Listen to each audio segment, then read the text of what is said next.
السلام عليكم ورحمة الله تعالى وبركاته. مشاهدينا الكرام، أحييكم من الفضائية الإريترية وأقدم لحضراتكم نشرة الأخبار نستهلها كالمعتاد بأبرز العناوين. انعقاد المؤتمر الأول لمجلس المرأة في أعالي القاش.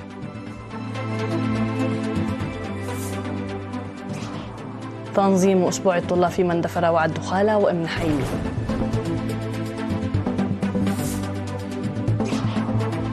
تطور الخدمات الاجتماعية في طهرة.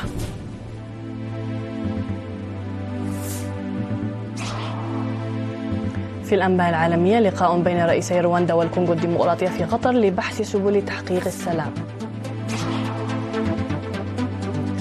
روسيا وأمريكا يتواصلان لهدنة مؤقتة في أوكرانيا. مصرع وإصابة العشرات جراء إعصار الجود في موزمبيق.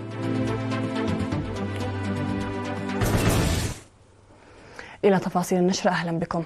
عقد مجلس الاتحاد الوطني للمرأة المقام في مديرية أعالي القاش مؤتمره الأول يومي 16 و17 من مارس. وأوضحت مسؤولة الاتحاد في المديرية السيدة فروين قدي انتخاب 14 عضوا في المجلس في المؤتمر من إدارات ضواحي تكومبيا وقرار ومفلج وعد قدي وشيلالو وعد تتر وششبيت وعد هاكين. وأوضح السكرتيرة الاتحاد الوطني للمرأة سيدة رقات دانيو في التقرير الذي قدمته عن جهود الاتحاد في السنوات العشرة الماضية لتقوية تأطير المرأة ونتائجه بأن الاتحاد يعمل في تحسين الحياة الاجتماعية والاقتصادية للمرأة من خلال تقديم الأراضي والقروض المصغرة والتأهيل بالمواشي. من جانبها أوضحت مسؤولة فرع الاتحاد في إقليم القاش بركة السيدة حدقة يوهنس أن برنامج إقامة مجلس المرأة في 9 إدارات من الضواحي بمديرية أعالي القاش يعكس التنظيم القوي، داعية قادة المجلس إلى العمل بقوة لرفع الإيرادات وتحقيق أهداف الاتحاد. وقال مدير مديرية أعالي القاش السيد قدي ستيفانوس إن الإدارة وهياكلها ملتزمة بتحسين الحياة المعيشية للمرأة، مشيرا إلى دور المرأة في تحقيق الاستقلال والدفاع عن السيادة وإعمار البلاد.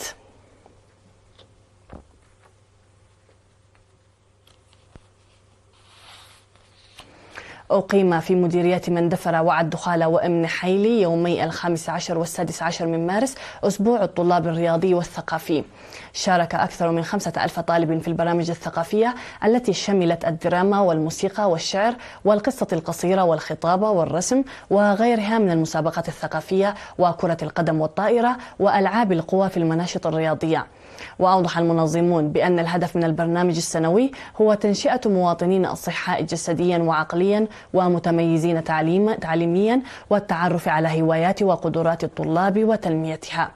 من جانبهم ذكر مسؤولو المدارس أن الأسبوع انعكاس لجهود المدارس وحث الطلاب على العمل الجاد لتحقيق النجاح في المسابقات الإقليمية المقبلة.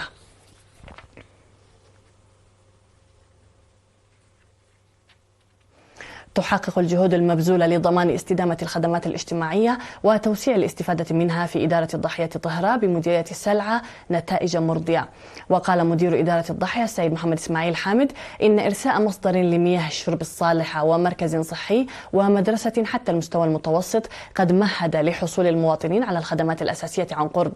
من جانبه أوضح المدير التنفيذي في إدارة الضاحية السيد محمد علي حامد أن السكان ينشطون بتوظيف أموالهم وطاقاتهم لضمان استدامة الخدمات الاجتماعية وتطويرها. وذكر مسؤول مركز طهرة الصحي مساعد التمريض محمد إدريس عثمان أن المركز الصحي يشهد كثافة لكونه يخدم سكان إدارتي ضاحيتي طهرة وقرقسن وكذلك إدارتي ضاحيات أف عيون وبقلة، وأن مبادرة السكان لتوسيعه خففت من ضيق الغرف. ودعت إدارة الضاحية المواطنين للتجمع في موقع جيد لتسيير حياة مستقرة، مطالبين قسم تنمية المياه في إقليم القاش بركة بتوسيع خدمات المياه. تضم إدارة ضاحية طهرة قرى طهرة طعدة وطهرة الليم وأب عامر وبرجديه، ويقطنها حوالي 5,800 نسمة.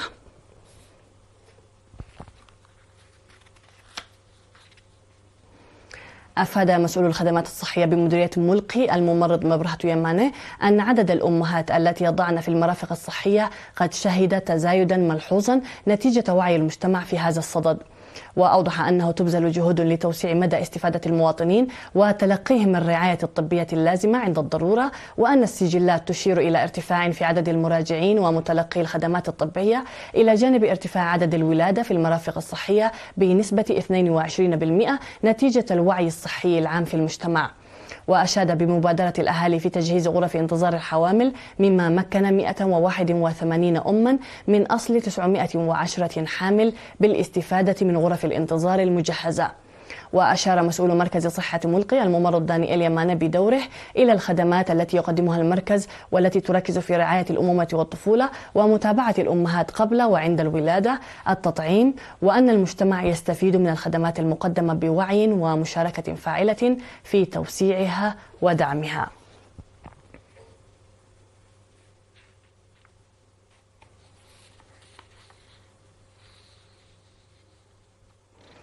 تشهد ضاحية أدربة التابعة لمديرية عيلة برعد انخفاضا في عدد الطلاب الذين قاطعوا التعليم نتيجة تضافر أولياء الأمور وإدارة التعليم بالمنطقة. وأوضح مدير مدرسة ورساي للمرحلتين الابتدائية والمتوسطة الأستاذ ميكائيل بخرتين أن مشاركة الأطفال في التعليم يتزايد باستمرار، وأن نسبة الطالبات منهم وصلت إلى 48% مع انخفاض ملحوظ لعدد المقاطعين للتعليم. وذكر الأستاذ ميكائيل أن المدرسة تستقبل الطلاب القادمين من أدربا ودرغنوغ وبسوغ ووسندبا، وأنهم يجبروا للانتقال إلى مدارس كرن عند تخطيهم المرحلة المتوسطة، مشيرا إلى ضرورة إيجاد حل لضمان تشجيع الطلاب في استمرار تعليمهم حتى يصلوا إلى مراحل متقدمة من التعليم. تشير الأنباء أن مدرسة ورساي ظلت تقدم تعليم المرحلة الابتدائية حتى العام الدراسي 2009 و2010، والتي توسعت في المدرسة لتشمل المرحلة المتوسطة. يقوم سكان إدارة ضاحية دق الزرقاء في مديرية عتكليزان بشق الطريق المؤدي إلى قريتهم المتفرع من طريق كرن أسمرة. تجري أعمال شق الطريق بدعم الآليات بسعة 10 أمتار وطول 3 كيلومترات، حيث سيسهم بعد إكماله في الحياة الاجتماعية والاقتصادية لإدارة الضاحية. وأوضح المهندس برخة محرة آب من المشرفين على العمل أن العمل يجري ارتكازا على الدراسات وبمشاركة شعبية واسعة.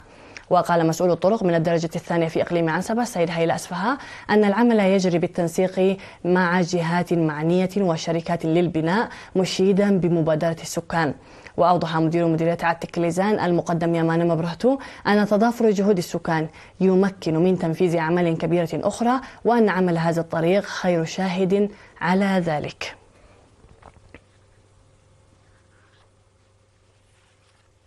كانت هذه الأنباء المحلية مشاهدينا الكرام، فاصل قصير ونعود مع الأنباء العالمية، فابقوا معنا.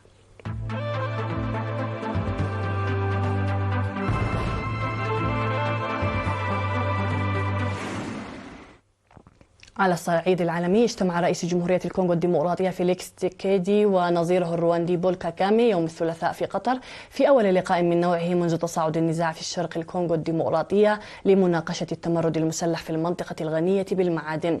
وجاء الاجتماع بوساطة قطرية بعد أن شهدت المنطقة تصعيدا خطيرا إثر سيطرة متمردي حركة M23 المدعومين من رواندا على مدينتين رئيسيتين في يناير الماضي.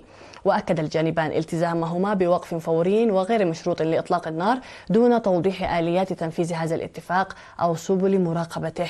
وقد تزامن الاجتماع مع استعداد حكومة الكونغو الديمقراطية للقاء قادة حركة M23 في أنغولا لإجراء مفاوضات لوقف إطلاق النار، غير أن المحادثات تعثرت بعدما انسحبت الحركة بشكل مفاجئ ردا على فرض الاتحاد الأوروبي عقوبات على قيادتهم يوم الاثنين الماضي. وحركة M23 ليست سوى واحدة من قرابة 100 مجموعة مسلحة تنشط في الشرق الكونغو الديمقراطية، حيث أدى النزاع المستمر إلى واحدة من أسوأ الأزمات الإنسانية في العالم، إذ تجاوز عدد النازحين 7 مليون شخص.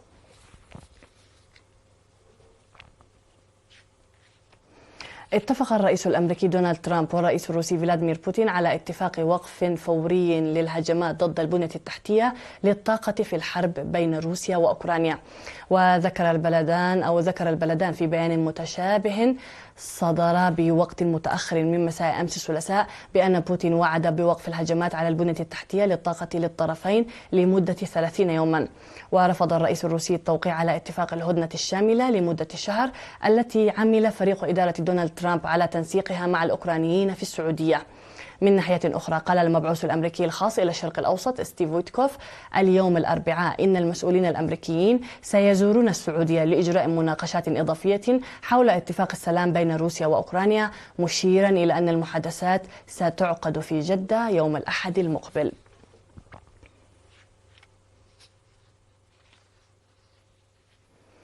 لقي العشرات مصرعهم في إعصار الجود الذي ضرب موزمبيق في الأيام الماضية وخلف دمارا كبيرا في البنية التحتية والمنازل. وأفادت السلطات في موزمبيق إن العديد من الضحايا لقوا حتفهم بسبب انهيار المباني، في حين أصيب آخرون بجروح نتيجة سقوط الحطام والأجساد المتطايرة، وأن الفيضانات أدت إلى نزوح عشرات العائلات. يعد هذا الإعصار الثالث الذي يضرب البلاد خلال الأشهر الأربعة الماضية، مما يزيد من معاناة السكان الذين لم يتعافوا بعد من تأثيرات العواصف السابقة. وأعلنت حكومة موزمبيق حالة الطوارئ في المناطق الأكثر تضررا، بينما بدأت فرق الإغاثة البحث عن المفقودين وتقديم المساعدات الطارئة للناجين.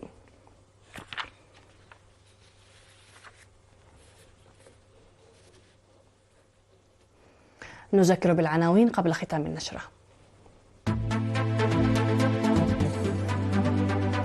انعقاد المؤتمر الأول لمجلس المرأة في أعالي الجاش.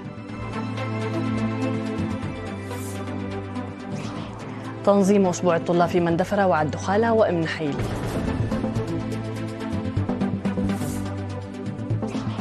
تطور الخدمات الاجتماعية في طهران.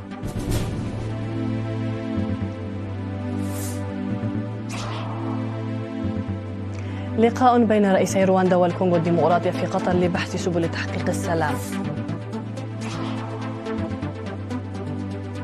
روسيا وأمريكا يتوصلان لهدنة مؤقتة في أوكرانيا.